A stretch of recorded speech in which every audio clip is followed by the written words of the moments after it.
ഇച്ച ഇന്ന് ഓഫീസിൽ നിന്ന് വന്നപ്പോൾ 2 സാധനങ്ങൾ കൊണ്ടാണ് വന്നത്. 1 വേഴ്സസ് ലക്കി ബാമ്പുവും പിന്നെ ഐസ്ക്രീം.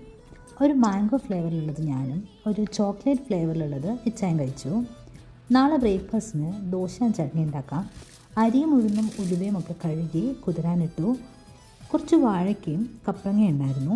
അത് വെച്ച് എന്ത് കറി ഉണ്ടാക്കാമെന്ന് ChatGPTയോട് ചോദിച്ചപ്പോൾ പറഞ്ഞു തന്ന ഒരു റെസിപ്പിയാണ് ഞാനിന്ന് ട്രൈ ചെയ്തത്. മഞ്ഞളും പച്ചമുളക് ഉപ്പ് ചേർത്ത് വേവിച്ചെടുത്ത കപ്പളങ്ങ ആൻഡ് വാഴയ്ക്കയിലേക്ക് തേങ്ങ, ജീരകം, വെളുത്തുള്ളി, ചെറിയുള്ളി ചേർത്ത് അരച്ചൊഴിച്ച് പുളി പിഴിഞ്ഞൊഴിച്ച് താളിച്ച് ഒരു കറി. It was not bad. ഞാൻ ആദ്യമായിട്ടാണ് കഴിക്കുന്നതും. അപ്പത്തേക്ക് ദോശയ്ക്ക് നമുക്ക് അരച്ച് വയ്ക്കാം. നന്നായിട്ട് പൊന്തി വരണേ രാവിലത്തേക്കെന്ന് പ്രാർത്ഥിച്ചുകൊണ്ട്. അതിനിടയിൽ നമുക്ക് ഡ്രസ്സൊക്കെ വാഷിംഗ് മെഷീനിലിടാം. എന്നിട്ട് ഡിന്നർ റെഡിയാക്കാം. ഡിന്നറിന് സിമ്പിളായിട്ട് ഒരു ഡബിൾ ബുൾസൈ, സൈഡായിട്ട് കുറച്ച് കട്ട് ഫ്രൂട്ട്സും.